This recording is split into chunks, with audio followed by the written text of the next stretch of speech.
So, good morning, everyone.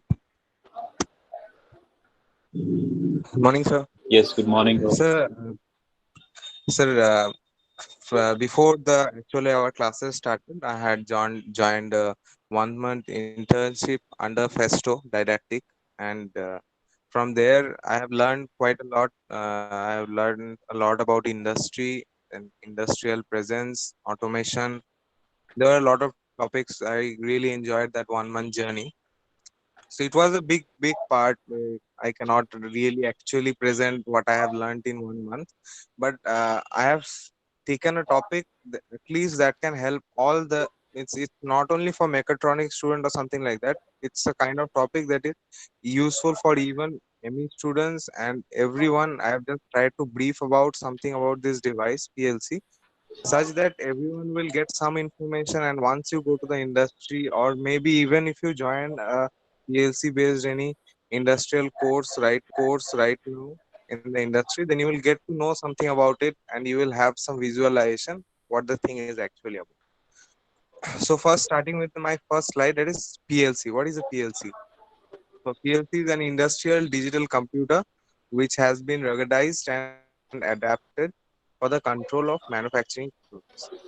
कोई भी manufacturing process के लिए हम लोग एक डिजिटल कंप्यूटर का इस्तेमाल कर रहे हैं, जो एक्चुअली में एक कंट्रोल सिस्टम की तरह काम करता है, जो हम लोगों को डिफरेंट लॉजिक सप्लाई करने में हेल्प करता है, और एक्चुअल ऑटोमेशन इम्प्लीमेंट करने का ये एक फर्स्ट फेज है.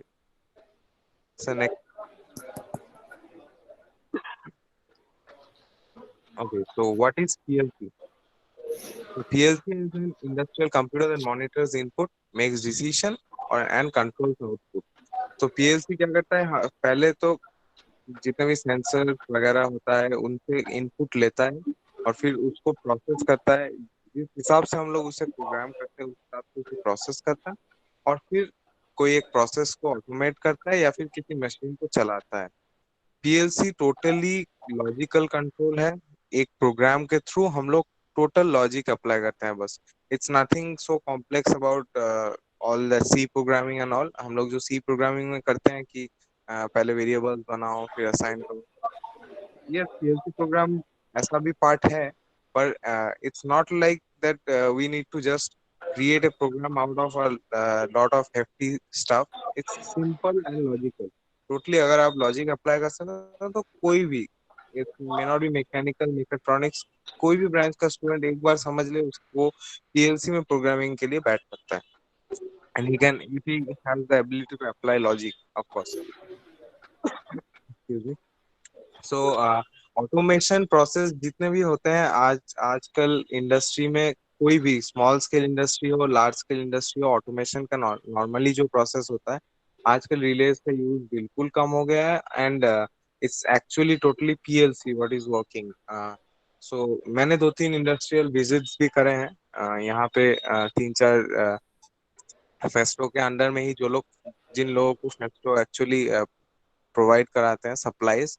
It was near about Kolkata, and one plant I visited, it was around Asansol there, near the steel factory. So those 2-3 plants what we had visited, we have seen working PLCs and big pneumatic controls and everything. So there we actually get the sense that how automation is actually controlled by PLCs, and how it has minimized. Actually, the presenter who was there, who had guided us in my Asansol steel plant, that steel plant. It was a steel manufacturing plant, and what they actually showed us is that how the big room has been converted to a small room, something like that. What's the next slide, please?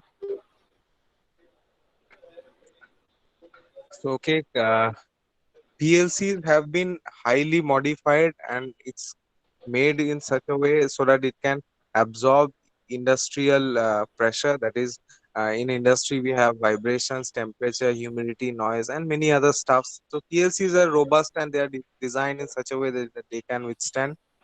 They are easily programmable and reprogrammable. What it means is that once you buy a PLC for a definite purpose, then you can use it for all that. Means it's not that once you program it, then you cannot use it for any other purpose. You can simply just delete that program and install a new program, and then use it for another purpose. So it serves as multi-purpose machine, or it serves in various aspects. You need not be looking for something that okay, so I have got this, it's a costly stuff, so I have got this stuff, and now I just need it for only one-sided use or something, or one process in the industry. Nothing like that. You can always reprogram it, and there is no need of wiring change. It's not about that you're having big wires and you need to change all the cables and you need to disconnect everything. Just simple programming से हम लोग इसका control बदल सकते हैं total. इसका logic बहुत simple है और चीप है और बहुत रिलायबल है रिले लॉजिक से। रिले के बारे में भी मैंने थोड़ा डिस्कस किया है। तो रिलेज भी एक टाइप का डिवाइस होता है। रिलेज का यूज से भी हम लोग ऑटोमेशन ऑटोमेशन तो उतना इम्प्लीमेंट नहीं कर सकते, but definitely industrial point of view से हम लोग जितना कर सकते थे। इट रिलेज का प्रॉब्लम था कि बहुत बड़ा जगह लगता था। It was having a tough logic because it was working with around thousands of release. तो आपको बहुत दिक्कत होता है कि कौन सा रिले एक्चुअली कहाँ काम कर रहा है। सो पीएलसी उस चीज को टोटली एक मिनिमलिस्टिक मिनिमलिस्टिक पोजीशन में लाया है, और that has made it to come under only one room of control system. Next slide, please.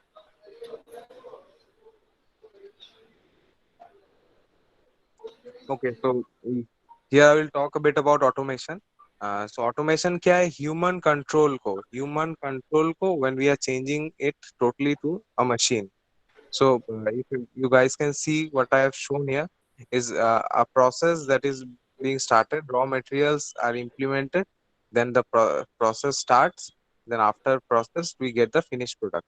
So इसके बीच में we don't have any involvement. We just have the involvement of starting the process, and after the finishing we just get the end product. So यहाँ पे automation का क्या फायदे हैं? Of course it brings about a much larger productivity than humans. हम लोग अगर एक एक करके बॉक्स उठाते जाएं और रखते जाएं, it takes a lot of time. But that for a robot or an automatic moving panel, uh, the Veli system, that is quite an easy job. You just place the boxes over them and it will automatically do. Or even pick and place, those who are in mechatronics, they know, हम लोग अभी robotics पढ़ ही रहे हैं, तो robotics में एक robot का एक पिक एंड प्लेस करना, it's not a hefty job, but for that it to be done by manual modes it's quite difficult. And accuracy का लेवल मशीन्स का या फिर रोबोट्स का काफी ज्यादा होता है। So automation is quite briefly in action, and it's totally our future. And superior quality of end product, obviously humans जब काम करते हैं तो yes we are perfect, we have only created all this, but still हमारे काम करने में भी बहुत खामियां हैं। We all get tired. So actual product superior quality at the end means uh, शुरू से लेके एंड तक जो काम होता है पूरे प्रोसेस में, एक ह्यूमन का एफर्ट और एक रोबोट का एफर्ट या फिर एक ऑटोमेटेड मशीन का एफर्ट वो डिफरेंट होता है। और safety in work environment definitely बहुत वर्क एनवायरमेंट रहते हैं। ऐसे स्टील प्लांट में का ही बात करता हूँ। स्टील प्लांट में बहुत ही हाई हीटेड सिचुएशंस में काम करना पड़ता है कभी कभार, तो वहां पे मशीन का काम ज्यादा होता है ना कि अ, एक इंसान का। So next slide please. So historical background थोड़ा पीएलसी के बारे में अगर हम डिस्कस करें कि एक्चुअली जो स्टार्ट हो रहा है हम लोग का ये पीएलसी एक्चुअली जीएम हाइड्रामेटिक एक कंपनी था। ये एक्चुअली एक डिवीजन है जनरल मोटर्स कंपनी का। तो उन्होंने क्या किया था, उनका रिले से मन भर गया था, and they wanted to eliminate so high cost inflexible relay systems. तो उनके लिए उन्होंने क्या किया कि उन्होंने एक चार्टर निकाला और चार्टर में प्रेजेंट किया कि these are the qualities we want, and please make some arrangements out of it.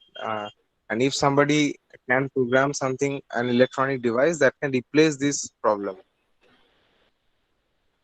तो फिर उसके बाद क्या हुआ कि ये जो टीम था, डिक मॉर्ले जिनका हेड था। सो डिक मॉर्ले का पूरा टीम, डिक मॉर्ले को हम फादर ऑफ पीएलसी भी कहते हैं। तो उन्होंने एक डिवाइस बनाया मॉडिकॉन, जो बाकी सब प्रेजेंटेशन से फर्स्ट आया।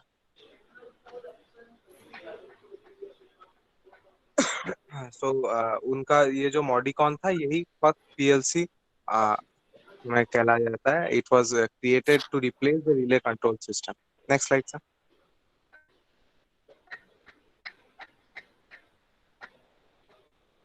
तो रिले कंट्रोल सिस्टम क्यों हटाना है? Why we want to remove relay control system? Just look at the image that I have shown. जो पिक्चर दिखाया है वहां पे देखो. ये पूरा एक रूम होता है. It's actually big room. And यहाँ पे बहुत सारे रिलेज टोटली काम कर रहे होते हैं. और inside it's a hefty job. मतलब वर्क एनवायरनमेंट तो खराब होता ही है. ऊपर से इतना हीटिंग होता है उससे its causes a loss of efficiency. और लाइफ स्पैन भी कम होता है और इतना ज्यादा स्पेस लेता है. Time consuming obviously and complicated. मैंने पहले बताया कि बहुत सारे रिलेज से हम लोग काम करते हैं. तो लॉजिक में अगर कोई प्रॉब्लम हो बीच में तो टोटली वायरिंग चेंज करके हम लोग को पूरा चीज फिर से डिजाइन करना होगा. Then only we can work. Or else it's totally out of control and then we need to shut down the total system. So next page.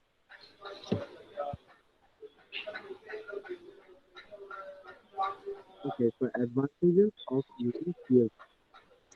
PLC ने क्या किया कि हम लोग का स्पेस घटा दिया. इट्स एक्चुअली बहुत बड़े एक रूम से एक सिंगल विंडो पे आ गया है. मतलब जिस स्टील इंडस्ट्री में मैं गया था वहां पे एक कंट्रोल रूम हुआ करता था. That was around a big hall like that we generally see in a big church like place actually.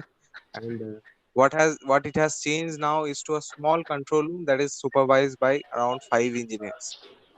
तो उसके बाद एनर्जी सेविंग हीट लॉसेस यहाँ पे कुछ नहीं होता. हाँ मतलब कुछ नहीं होता. That pretty wrong. But relays के कंपैरिजन में कुछ नहीं होता. Because a lot of relays working together and just a program control board working together. That to separating input output totally.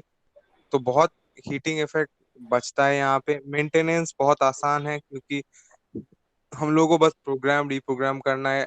And we need to see the machine. Input devices देखना है, output devices देखना है और PLC को programme reprogram करना है. कोई भी दिक्कत है तो प्रोग्रामिंग में दिक्कत है, we just change the programming, it's all fine again. Economical है क्योंकि it's got a big life time. And बहुत रिलायबल भी है. And flexibility is the big important advantage of PLC कि when we are using it in one process उसी प्रोसेस से हम लोग शिफ्ट हो सकते हैं. We can be flexible about areas of application. अगर मैं डिस्कस करूँ printing industry, manufacturing, food and beverage plants, metalling industries, power, mining, everywhere आजकल हर जगह यूज हो रहा है पीएलसी. आई सी किसी भी स्मॉल या बिग इंडस्ट्री में अभी पीएलसी का यूज.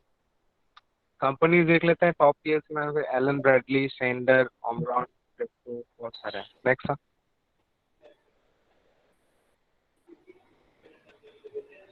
नाउ यहाँ पे मैंने कंट्रोल सिस्टम दिखाया है कि कंट्रोल सिस्टम एक्चुअली होता क्या है.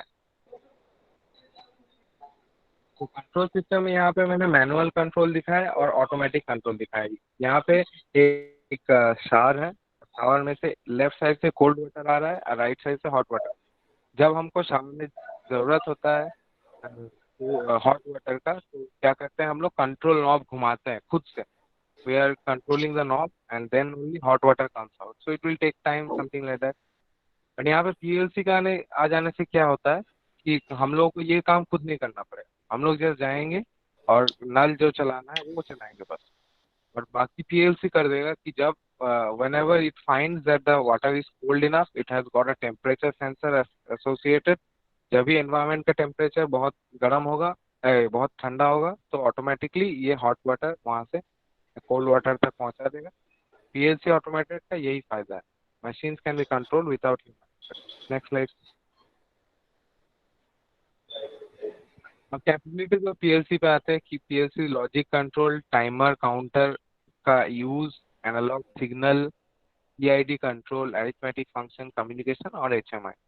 तो यहाँ पे एक एक करके मैं अगर डिस्कस करूँ लॉजिक कंट्रोल, कोई भी लॉजिक हम लोग जो अप्लाई करना चाहते हैं उसे हम लोग कर सकते हैं. पीआईडी लॉजिक हम लोग कोई भी सर्किटरी बोर्ड्स वगैरह यूज करके इस्तेमाल कर सकते हैं.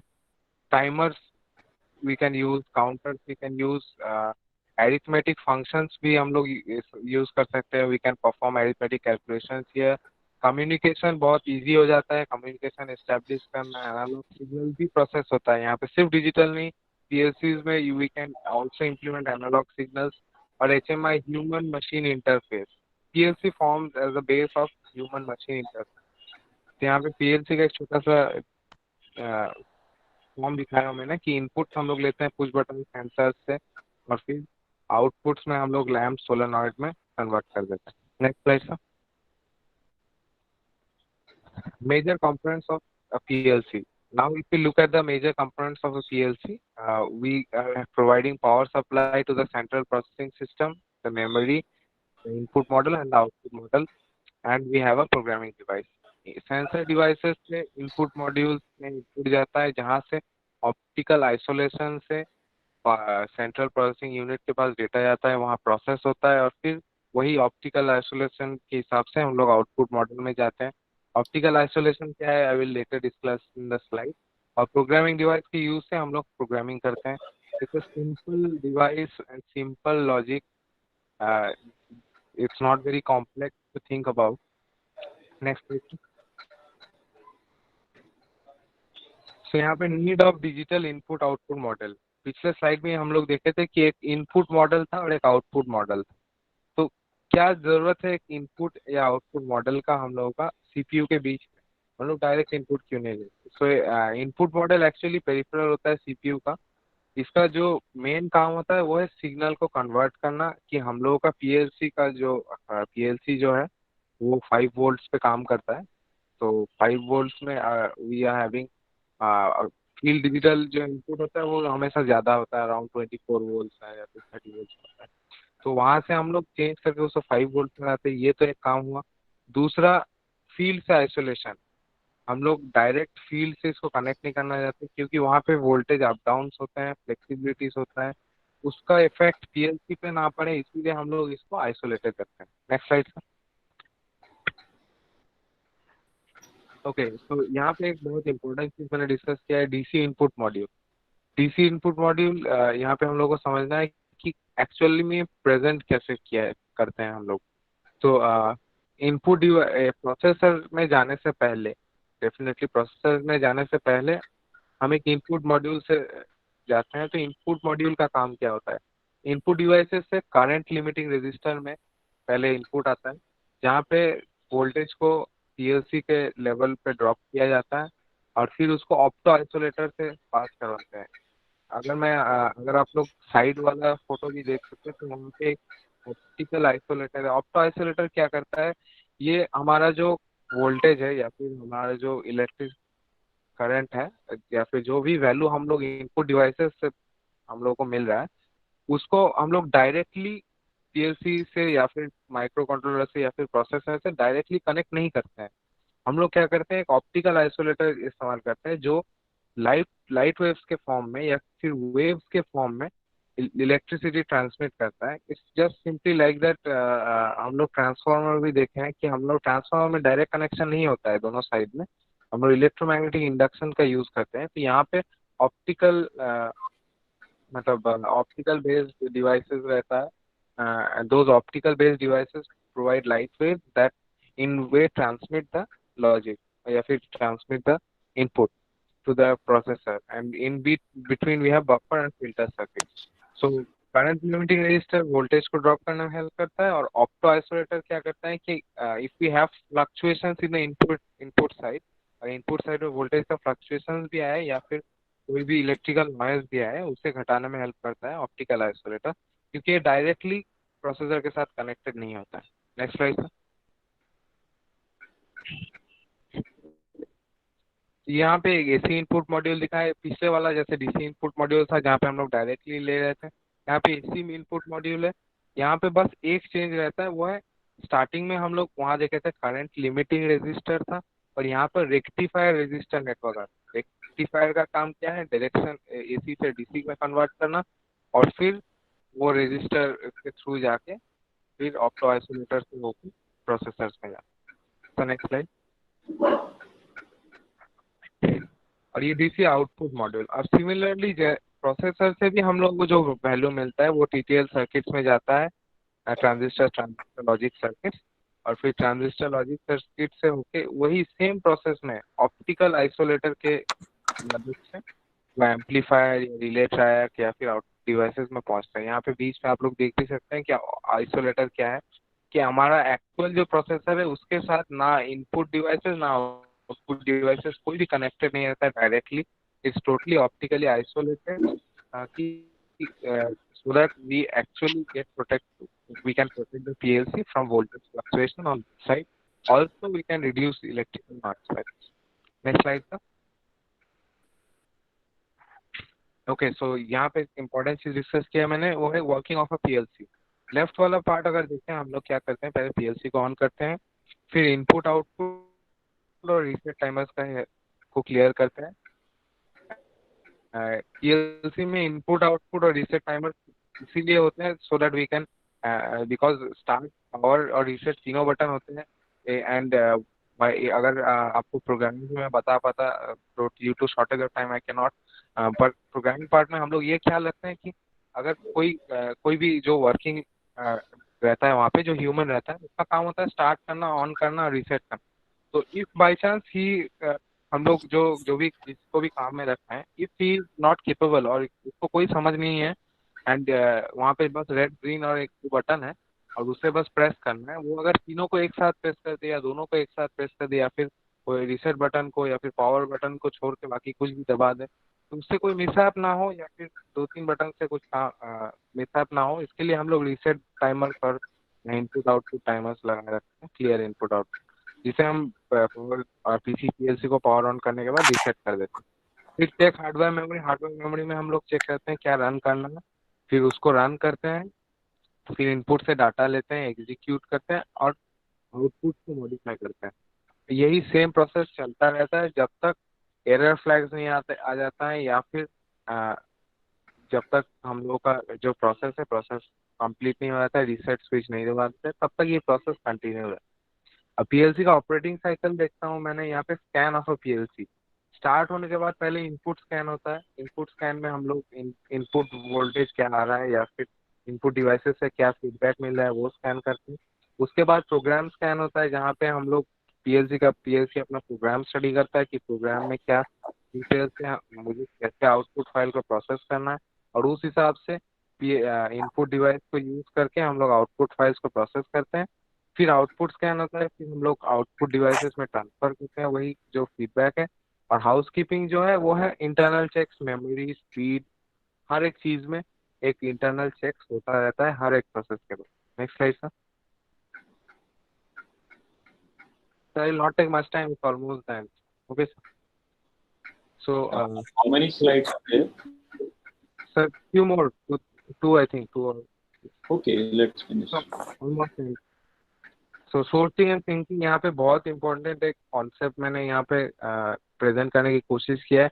एवरीवन प्लीज नोट हियर, क्योंकि एक्चुअल इंडस्ट्री में भी आप लोग जाओगे तो ये कॉन्सेप्ट वहाँ लगेगा ही लगेगा। वो है सोर्सिंग और थिंकिंग, वो है लॉजिक। हम लोग का पीएलसी समझने के लिए एक चीज सबसे बहुत बड़ी बहुत इंपॉर्टेंट चीज होता है, वो है पॉजिटिव लॉजिक और नेगेटिव लॉजिक।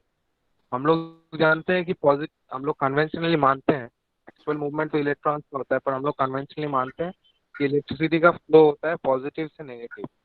तो हम लोग जब पीएलसी में लॉजिक ट्रांसमिट करते हैं तो वहाँ पे दो तरह का लॉजिक होता है, एक होता है पॉजिटिव लॉजिक, एक होता है नेगेटिव लॉजिक।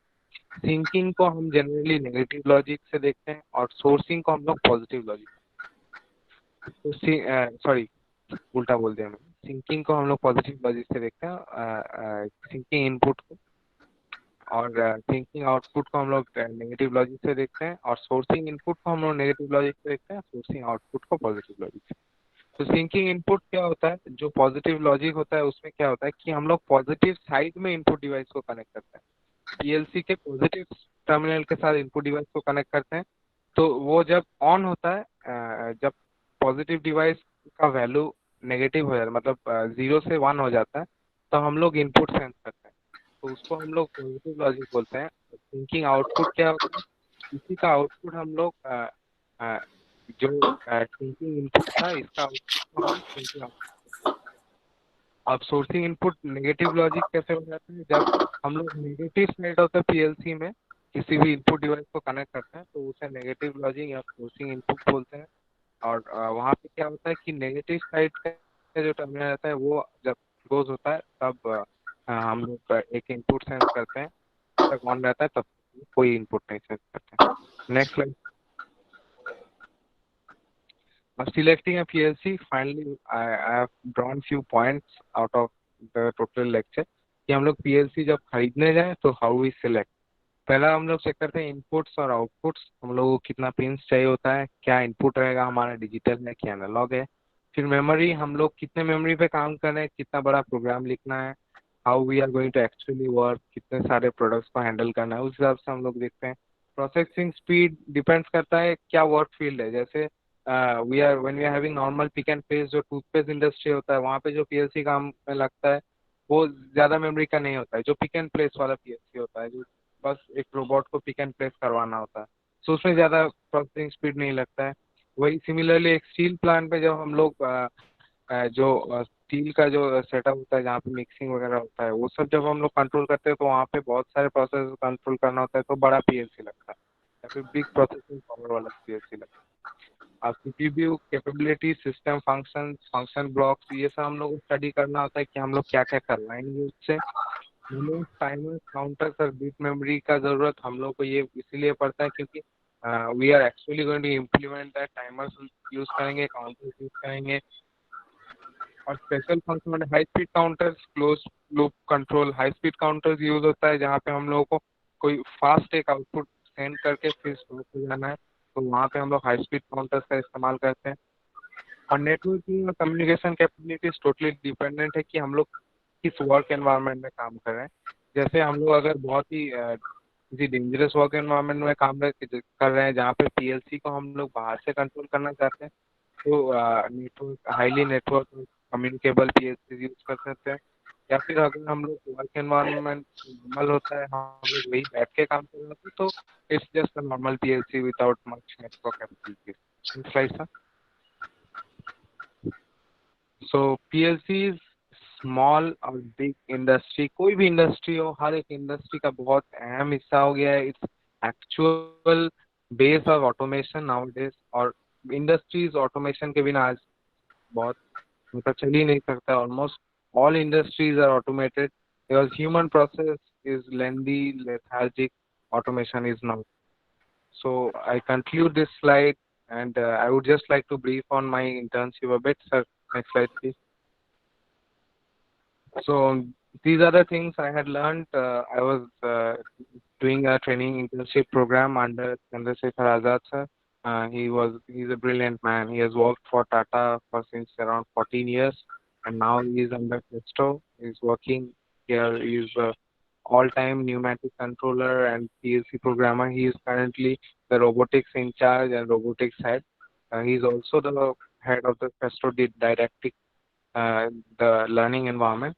So यहाँ पे मैंने pneumatic control system, electro pneumatic control system सीखा था, पीएलसी प्रोग्रामिंग सीखा था कोडेसी सॉफ्टवेयर के थ्रू लैडर लॉजिक अप्लाई करके। इंडस्ट्रियल ऑटोमेशन का जो एक्चुअल ऑटोमेशन कैसे होता है, how it works, and PLC पे काम करना सीखा है। रोबोटिक्स का इंट्रोडक्शन था, बहुत ब्रीफ था रोबोटिक्स का इंट्रोडक्शन, इंट्रोडक्टरी पार्ट। पीएलसी और रोबोटिक प्रोग्रामिंग थोड़ा बहुत we had briefed about, but PLC programming हम लोग थोड़ा डिटेल में देखे थे।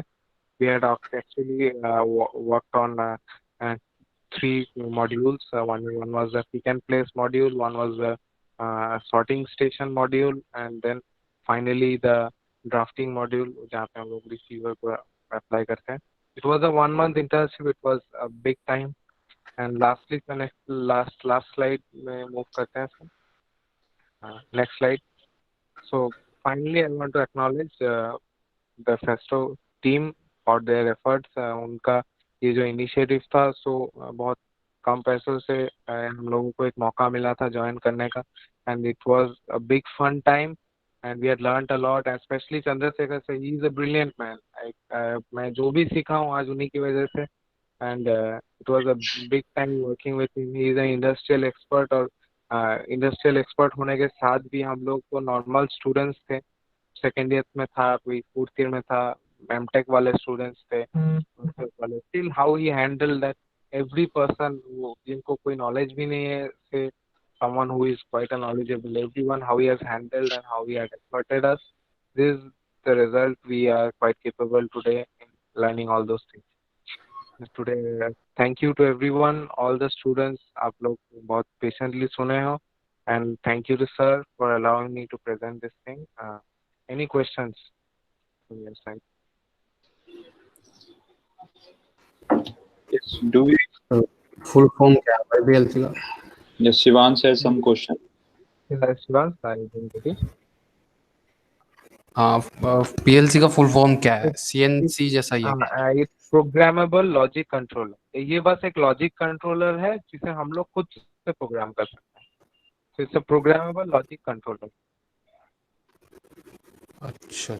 What is the main purpose of PLC? Why used in industries?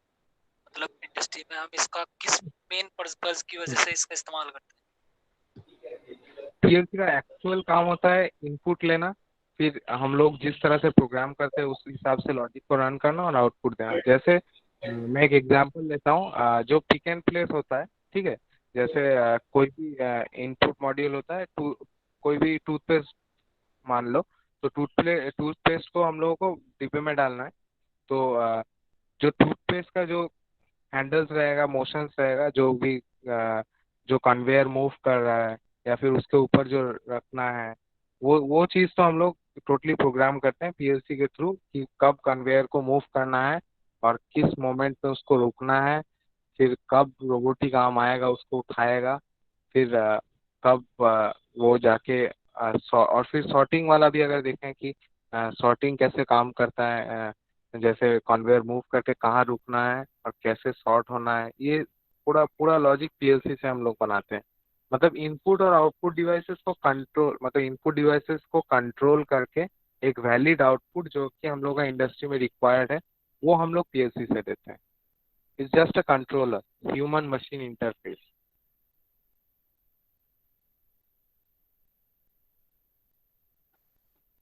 Any more questions?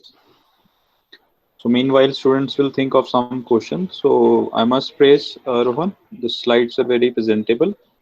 Number one, a lot of information has been given to the students. I hope students will be able to digest some of this information and utilize it in their future projects or their future, some this knowledge can be utilized in their some of their future projects. All right. And the important part, you provide a link between the introduction body and finally come to the conclusion while coming to the application and giving some example that are really good. If we look at the other side, so what you could be considered more rather than just drawing the diagrams, you could add some clips or videos so that it could be more elaborative, right? And obviously the time limit factor you should have considered. So otherwise it's very sir actually time yes. Limit factor के लिए मैंने videos नहीं डाले थे. मेरे पास videos भी पड़ा था, पर मैंने सोचा कि इट वुड बी मोर लेंदी है, सो इसीलिए मैंने वीडियोस वाला पार्ट स्किप करके खुद ड्राइंग करके किया था. Yeah. I'm just saying that you could utilize, in order to shuffle your time limit within 15 to 18 minutes roughly. That could be considered. And one more thing I would like to recommend that the mode of communication you used, although mixed because it's a long presentation, I understand. But from the industry point of view, or from the when you are going for the interview, or you are presenting, or it's for everybody actually. So obviously the expectation is to communicate in a channel which is communicated in a language which is universal, right? So no doubt. Sir Yes. Actually मैंने audience का ख्याल रखे किया है कि sir many of our friends are there Yes, जिनको that I actually understand. हर चीज इंग्लिश में समझ नहीं आता, तो सर मैंने कोशिश किया है कि ताकि Yeah. कुछ भी अगर पहुंचा सकूं उन तक. No, it's all very nicely presented to the students. I hope some of the student get the idea how PLC is used. One question for the students, if they can ask from this presentation, if they are listening very carefully, who is the father of PLC? Rohan had mentioned in one particular slide. So anybody can answer. Rick Morley. Yes, yes, Shivansh, very good. And why to eliminate relay control system? Why to introduce PLC? So it emits a lot of heat. It takes a lot of space, and it's Right, hard to right, control. right, right. So, except Shivansh, anybody would like to answer some more questions? So there are two terminologies Rohan has used. One is input and output. So I'll just name few components. Let me know whether they are input or output. Those who are listening can type in the question box, chat box. All right. So motor is an input or output?